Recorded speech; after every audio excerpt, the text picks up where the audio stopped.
Hello everyone, a very warm welcome back all of you. Dear students, I am Lal Singh Kavia and I welcome you all on Utkarsh YouTube platform. How are you all dear students? कैसे हैं आप सभी? I hope कि आप सभी बहुत ही अच्छे होंगे और आपकी तैयारी बहुत ही शानदार बेहतरीन चल रही होगी। और उसी तैयारी को और धार देने के लिए हम जुड़ेंगे उत्कर्ष YouTube प्लेटफॉर्म पर। अब देखिए आज का जो हमारा मैटर है, सब्जेक्ट है, वो है कि how to get full out of full means 30 out of 30 in English language.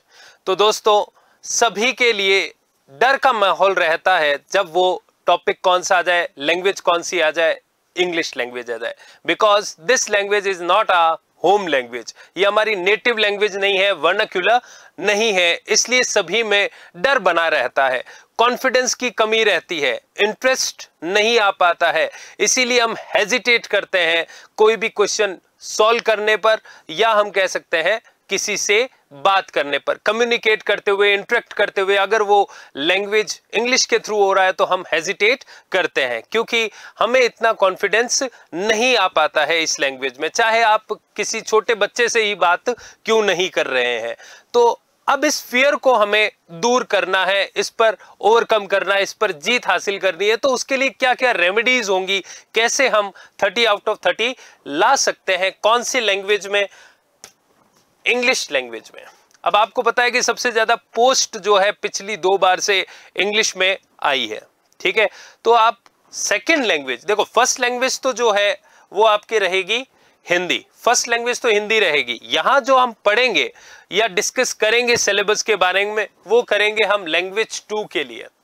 Read language 2 complete syllabus के बारे में डिस्कस करेंगे और फिर हम ये देखेंगे कि कैसे 30 आउट ऑफ 30 लाए जा सकते हैं, कौन से हमारे वीक पॉइंट्स है, कौन से हमारे स्ट्रॉन्ग पॉइंट्स है, कौन से हमारे एवरेज है, ठीक है।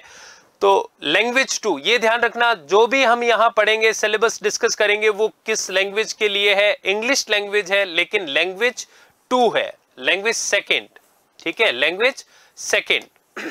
ये ध्यान रखिएगा आप लोग लैंग्वेज सेकेंड के बारे में। अब हम अगर बात करें सिलेबस की, तो आपको पता ही होगा सिलेबस क्या क्या हो सकता है। अब एग्जाम तो डेट कब आएगी क्या नहीं आएगी, इस पर तो डिस्कशन चल ही रहा है अभी लगातार, जो है कभी भी डेट डिक्लेयर हो सकती है, लेकिन डेट के बारे में सिर्फ उन्हें ही पूछना चाहिए जिनका रिवीजन हो चुका है, जिनका कोर्स पूरा हो चुका है, उन्हीं को पूछना चाहिए। क्योंकि अभी तो हमारा कोर्स आई होप कि हो गया होगा आप लोगों का, लेकिन फिर भी रिवाइज करना बाकी होगा, या जो ऐसे भी होंगे कुछ फ्रेशर्स होंगे जिनको बिल्कुल कुछ भी नहीं पता होगा सिलेबस के बारे में, रीड क्या होती है क्या नहीं होती है, क्या इसके टॉपिक्स हैं, लैंग्वेज 2 क्या है, लैंग्वेज 1 क्या है। तो यहाँ चाहे BSTC किया हो चाहे B.Ed किया हो, ठीक है, लेकिन language 2 level 1 level 2, but language 2 के बारे में हम पढ़ेंगे, ठीक है।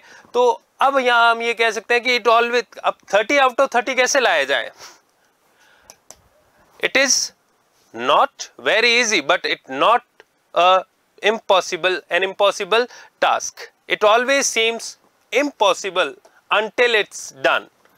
It always seems impossible until it's done. बहुत ही अच्छा कोट लगता है मुझे ये, until it's done, यानी जब तक हम उसको कर ना दें जब तक हम उसको पूरा कंप्लीट कर ना ले, तब तक जो है वो हमें क्या लगता है, इम्पॉसिबल लगता है, बहुत ही ज्यादा। It always seems impossible, it always seems impossible until it's done, impossible until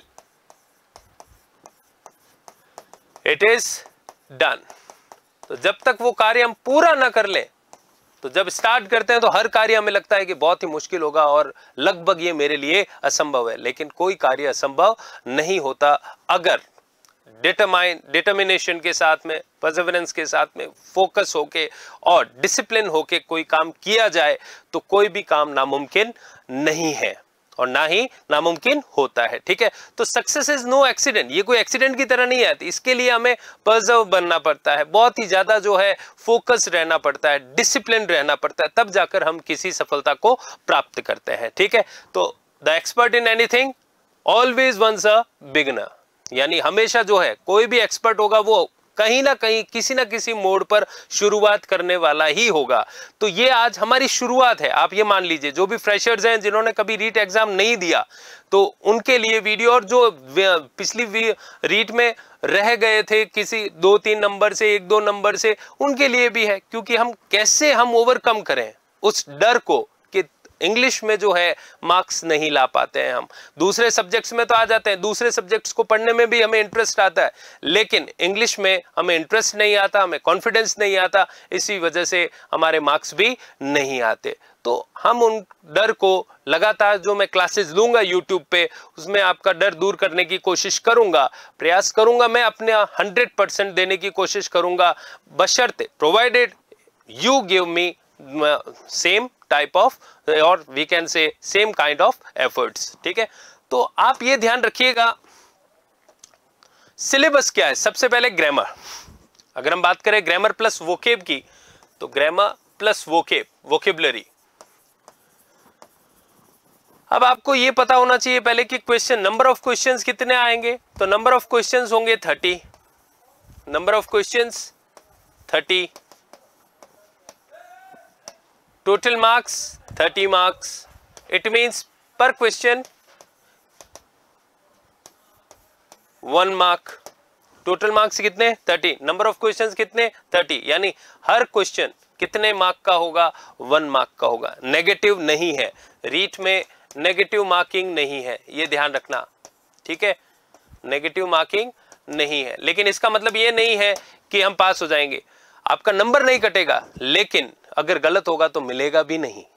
ठीक है, तो और आपको पता है कि रीट जो है वो हमारे राजस्थान वासियों के लिए, जो राजस्थान के कॉम्पिटिटर्स हैं उनके लिए ये कोई एक एग्जाम तक सीमित नहीं है, ये एक महोत्सव है। यहां पर आप देखोगे तो 26 to 30 lakhs candidates will fill the form. 26 to 30 lakhs जो है वो यहाँ कैंडिडेट फॉर्म फिल करेंगे, और पोस्ट जो आएंगी वो लमसम मोस्ट प्रोबेबली हम मान सकते हैं कि 20 to 30,000 रहेगी, 20 to 30,000। अब मुझे बताओ, पोस्ट इतनी है और कैंडिडेट्स इतने हैं, 10%। यहां पर अगर हम देखें 30 lakhs का 10% तो 3 lakhs होता है, 10% भी नहीं, कितने परसेंट 1%। ठीक है, तो उसकी 30 लाख का 1% 30,000, अगर हम हाईएस्ट माने तो भी 1% पोस्ट आएंगी total candidates, number of candidates की। तो अब इसमें तो हमें मेहनत करनी ही पड़ेगी। ठीक है, फोकस रहना पड़ेगा, बिल्कुल परसेवरेंस के साथ, बिल्कुल एकदम बहुत ही अच्छे से हमें मेहनत करनी पड़ेगी, दृढ़ इच्छा शक्ति के साथ, डिटर्मिनेशन के साथ में, फोकस्ड होके, डिसिप्लिन्ड होके। लेकिन मैटर भी वो पढ़ना है जो जरूरी है। हम पढ़ते हैं उस मैटर को जो एग्जाम में क्वेश्चन आने लायक ही नहीं होते। अब इसमें आपने एक नाम सुना होगा ब्लूप्रिंट। क्या होता है ब्लूप्रिंट? उसमें देखिए, अब जैसे हम सपोज करें ये सिलेबस है, सिलेबस से देखें, या हम कह सकते हैं कि इनमें टॉपिक्स हैं। अब कुछ टॉपिक्स ऐसे होते हैं जो हमारे लिए बहुत स्ट्रॉन्ग पॉइंट होते हैं हमारे। ठीक है, दूसरे जो हो जाते हैं वो एवरेज,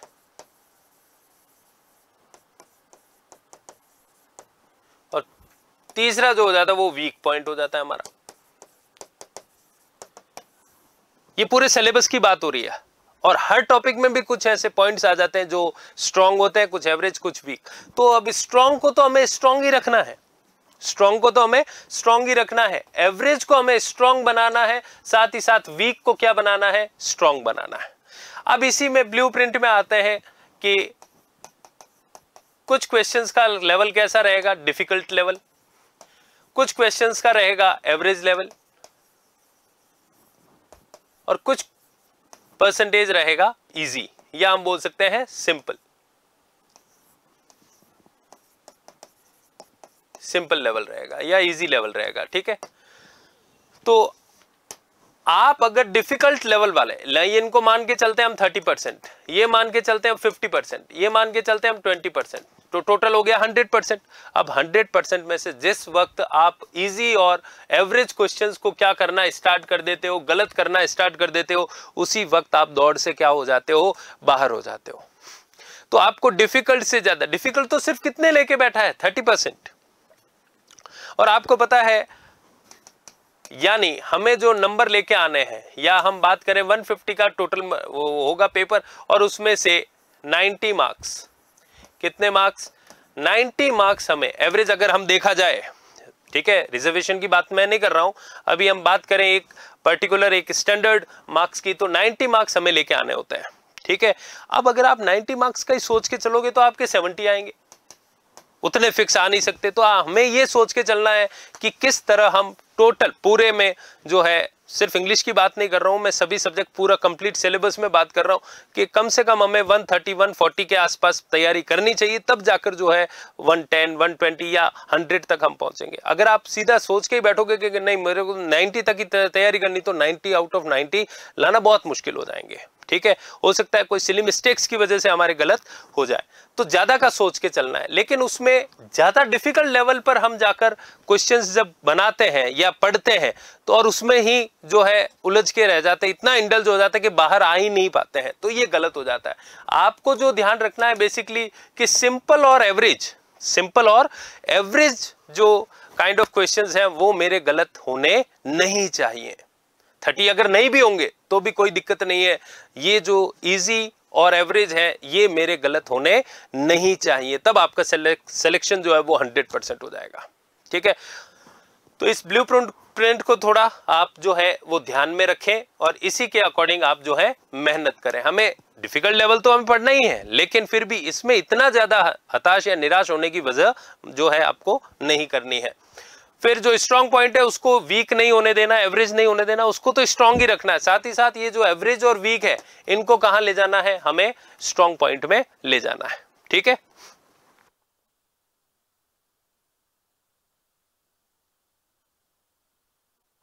फिर देखिए ग्रामेटिकल पोर्शन आ गया। अब ग्रामर में हम अगर अभी सिर्फ ग्रामर की बात करें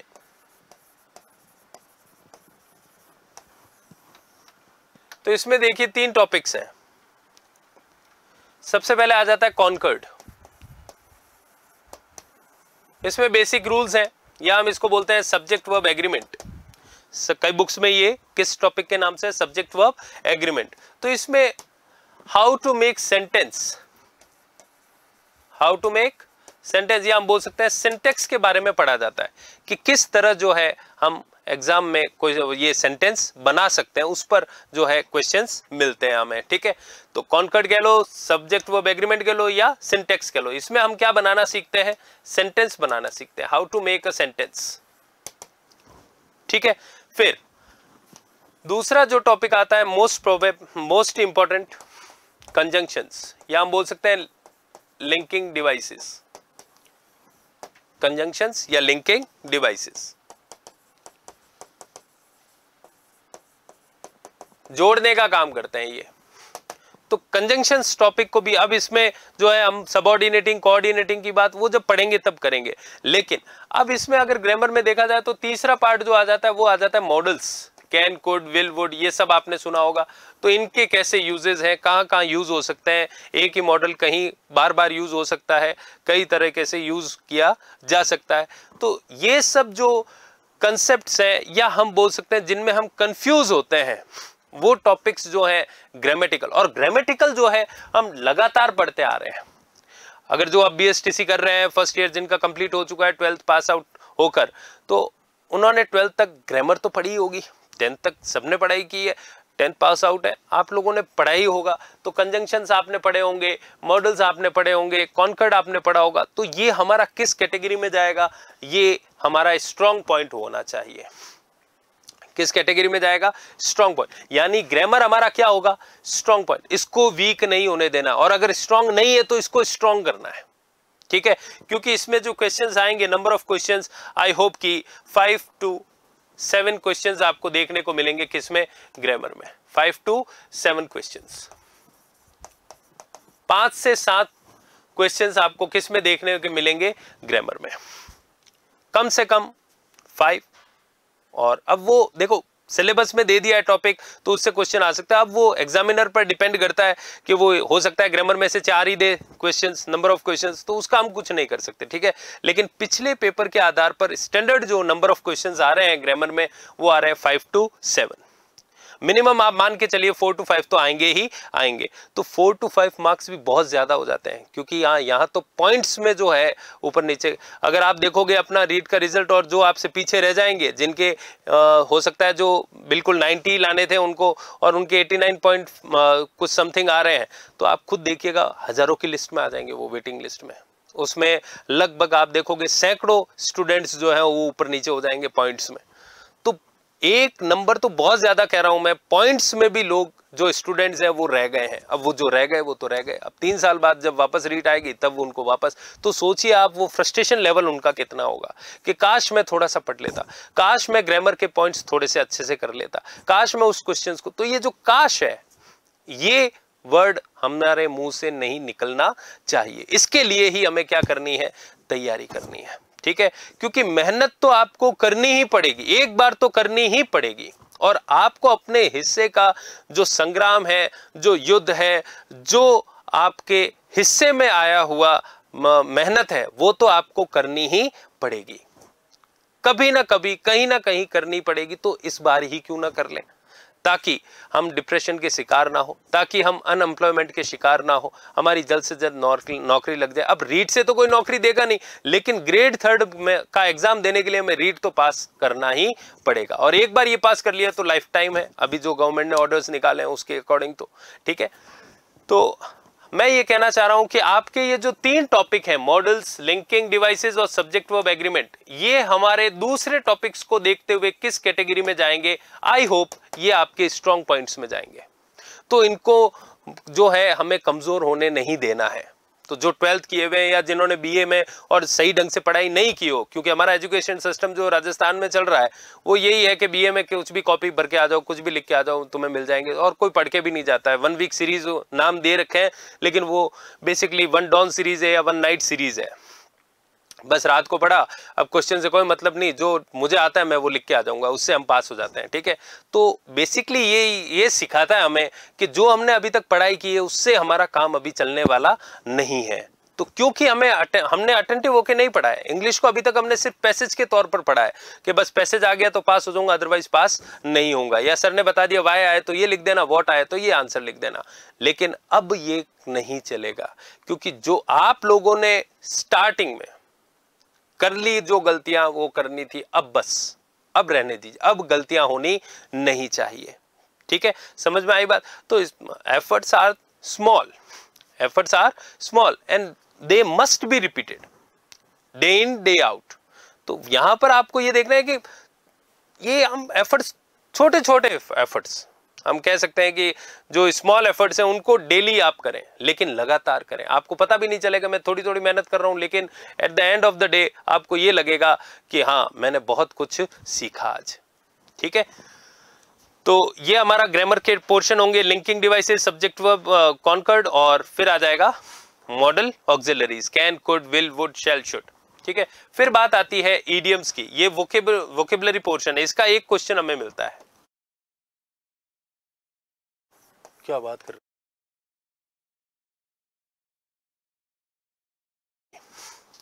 अब वोकेबुलरी में एक क्वेश्चन देखने को मिलता है हमें ईडीएम का।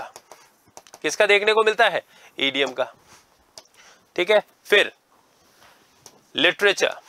लिटरेचर में देखिए आप, लिटरेरी डिवाइसेस, ये जो है ये है हमारे अलंकार। ये क्या है? हमारे अलंकार। अब अलंकारों में सिमली, उपमा अलंकार, ये आपने लिटरेचर में पढ़े होंगे। उपमा, मेटाफर, रूपक हो जाएगा, ठीक है। पर्सोनिफिकेशन, मानवीकरण, एसेनेंस, स्वर साम्य, एलिट्रेशन, अनुप्रास अलंकार। ये अनुप्रास अलंकार और ये सब आपने नाम सुने ही होंगे, तो ये लिटरेचर में आते हैं, ठीक है। लेकिन क्या होते हैं, कैसे होते हैं? अब इनके क्वेश्चंस जो हमें मिलते हैं वो मिलते हैं 2 to 3 क्वेश्चंस। कितने क्वेश्चंस मिलते हैं? 2 to 3 क्वेश्चंस, ठीक है। 2 या 3 क्वेश्चन हमें देखने को मिलते हैं, जिनमें सबसे इंपॉर्टेंट जो रहता है वो रहता है पर्सोनिफिकेशन। ये हम देखेंगे बाद में, जब हम देखेंगे। तो इसमें से भी ये भी बहुत इंपॉर्टेंट है, अलंकार। तो अब ग्रामर से हटके ये हमारा क्या हो जाएगा, एवरेज पॉइंट हो सकता है, लेकिन इसको भी हमें क्या बनाना है, स्ट्रॉन्ग पॉइंट बनाना है, ठीक है। फिर बात आती है एलिजी, सोनेट, शॉर्ट स्टोरी और ड्रामा। इनके भी क्वेश्चंस कितने आ सकते हैं, 2 to 3 क्वेश्चंस आ सकते हैं। कितने क्वेश्चंस आ सकते हैं, 2 to 3 क्वेश्चंस आ सकते हैं, ठीक है। तो इनको भी कैसे पढ़ना है, कैसे क्वेश्चंस आते हैं, ये तो सब हम जब पढ़ेंगे तब जो है उसमें देखेंगे। तो इस तरीके से अब इनको हमें जो है पीछे नहीं रखना। ये जो है हमारे एवरेज पॉइंट्स हैं, या हो सकता है वीक में आ जाए, एवरेज या weak, but how to make these topics strong, ये हमें देखना है। हमारी स्ट्रेटजी ये होगी। तो उसके लिए कंटिन्यूअसली आपको क्लास को देखना पड़ेगा, एक भी क्लास ड्रॉप नहीं करनी। और अगर कोई बहुत ज्यादा जरूरी काम हो भी जाए तो भी अगले दिन जब आप आओ देखने पढ़ने के लिए नेक्स्ट डे, तो आप उससे पहले वो पिछले दिन की क्लास जरूर देखिएगा, ठीक है।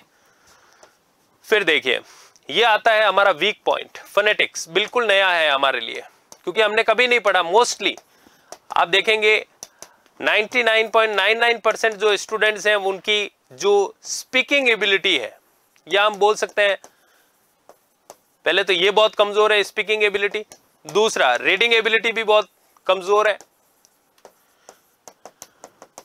ठीक है। रीडिंग एबिलिटी इसलिए क्योंकि क्या कमजोर है, प्रोनाउंसिएशन। ये हमारा नेटिव लैंग्वेज में भी बहुत कमजोर है। हम हिंदी के भी जो शब्द हैं उनका भी उच्चारण हम सही ढंग से नहीं कर पाते।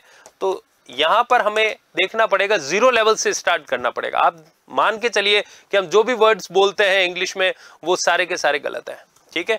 तो ये हमारा वीक पॉइंट है। अब इसको क्या करना है, स्ट्रॉन्ग करना है, क्योंकि इसके नंबर ऑफ क्वेश्चंस आपको देखने को मिलेंगे 4 to 5। कौन सा, फोनेटिक्स, ठीक है। और फिर इन्फ्रेंस में 2 बार ही क्वेश्चन आया है, एक ही क्वेश्चन आया है। ये जो है ये फेलेसी से रिलेटेड है। किससे रिलेटेड है, फेलेसी। अब फेलेसी अलग अलग है, एम्फीबली है, amphiboly, pity, fallacy of pity, fallacy of amphiboly, fallacy of false cause, fallacy of false analogy, ये सारी जो है ये क्या है, फेलेसीज है। False analogy, fallacy of division, fallacy of composition, तो ये सब हम देखेंगे, ठीक है। क्वेश्चन कितना आता है, एक, लेकिन ये ऐसा नहीं कि एक आता छोड़ दूंगा, नहीं, छोड़ना कुछ भी नहीं है। इसमें भी नंबर हमारा कटना नहीं चाहिए। ठीक है, हम देखेंगे यहाँ पर 12 to 15 फेलेसीज हम देखेंगे, ठीक है।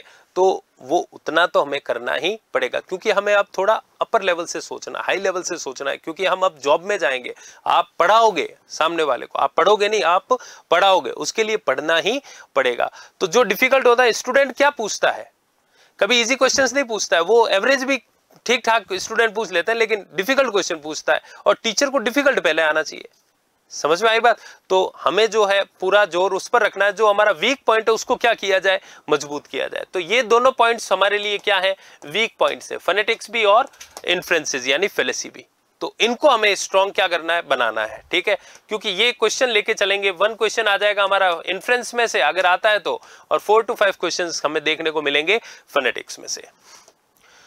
फिर आ जाता है लास्ट हमारा टीचिंग मेथड्स। क्या है, टीचिंग मेथड्स। अब टीचिंग मेथड्स यानी शिक्षण विधियां।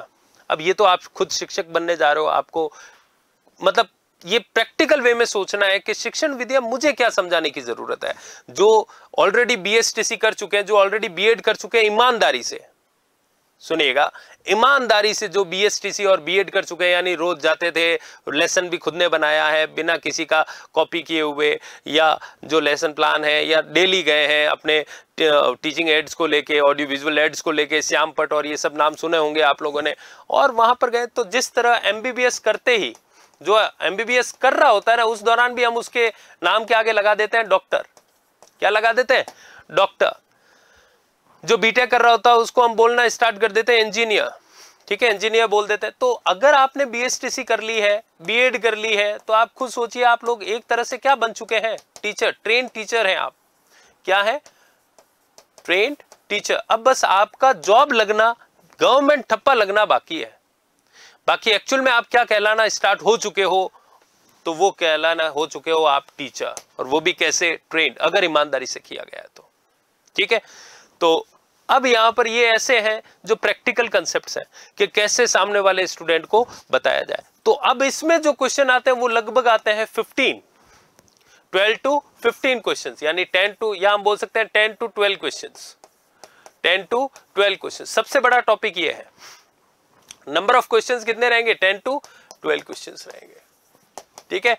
टीचिंग मेथड्स यानी शिक्षण विधियां। अब इसमें रेमेडियल टीचिंग यानी उपचारात्मक शिक्षण कैसे, क्या, किसका, कैसे, किनका किया जाता है, कब किया जाता है, कौन करता है, कैसे कैसे किया जाता है, ये सब देखेंगे। इवोल्यूशन यानी मूल्यांकन, किसका होता है, डायरेक्टली किसका होता है, इनडायरेक्टली कैसे होता है, इम्प्लिसिटली कैसे जो है, एक्सप्लिसिटली किसका होता है, या हम बोल सकते हैं कि फॉर्मेटिव कौन सा है, समेटिव कौन सा है, सारे टॉपिक। तो इनमें भी अगर देखा जाए तो सबसे इंपॉर्टेंट टॉपिक होता है मेथड्स ऑफ इवोल्यूशन और CLT। ये लगभग लेके बैठते हैं 3 क्वेश्चंस। कितने क्वेश्चंस लेके बैठते हैं? 3 2 तो मान के ही चलिए आप लोग, ठीक है। और फिर प्रिंसिपल्स में से आ सकते हैं। प्रिंसिपल्स जो हैं, जो इनके सिद्धांत हैं टीचिंग इंग्लिश के, क्योंकि इंग्लिश जो है हम सेकेंडरी लैंग्वेज यानी सेकेंड लैंग्वेज के तौर पर पढ़ेंगे, ठीक है, नेटिव लैंग्वेज के नहीं, टारगेट लैंग्वेज के तौर पर। फिर डिफिकल्टीज इन लर्निंग इंग्लिश, क्या रोल है होम लैंग्वेज का, मल्टीलिंगुअलिज्म का, और डिफिकल्टीज क्या क्या है, ये सब हमें देखनी पड़ेगी कि भारत में अंग्रेजी पढ़ तो रहे हैं लेकिन इसमें क्या क्या, किन किन दिक्कतों का सामना करना पड़ता है, ठीक है। तो अब हमें ये पूरा अच्छे से पढ़ना ही पड़ेगा। एक चीज ध्यान रखना, देयर इज नो शॉर्टकट्स। एक बार जो है आप लोग अच्छे से पढ़ाई कर लीजिए, क्योंकि education is the most powerful weapon. Education is the most powerful weapon, और उसी को आप अख्तियार करने जा रहे हैं, ठीक है।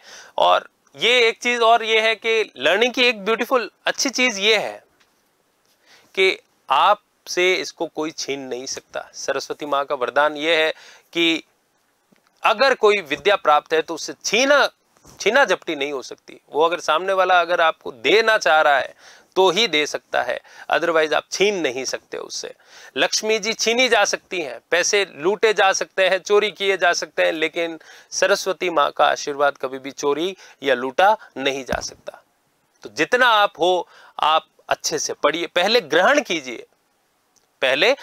कीजिए फिर सर्व कीजिए आप, ठीक है।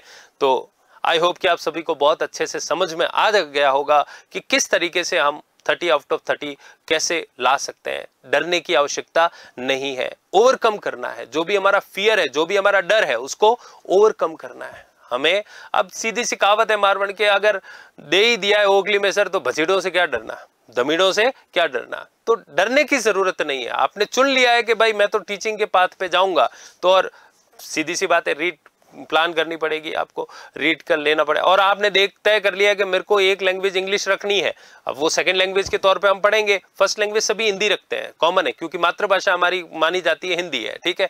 तो सेकंड लैंग्वेज के तौर पे इंग्लिश को रखा जाए। अब इंग्लिश को चूज कर लिया है तो ओखली में सर दे दिया है तो धमीड़ों से डरने की जरूरत नहीं। अब ये सोचना बंद कर दो आप कि मैं इंग्लिश बैकग्राउंड से नहीं हूं, कोई बात नहीं है, मैं भी नहीं था, ठीक है। तो इंग्लिश बैकग्राउंड से नहीं हूं तो नहीं है, कोई दिक्कत नहीं है उसमें, लेकिन मेहनत कीजिए, अपने आप को बढ़ाइए, ठीक है। अपना एटीट्यूड एप्टीट्यूड पर भारी रखिए।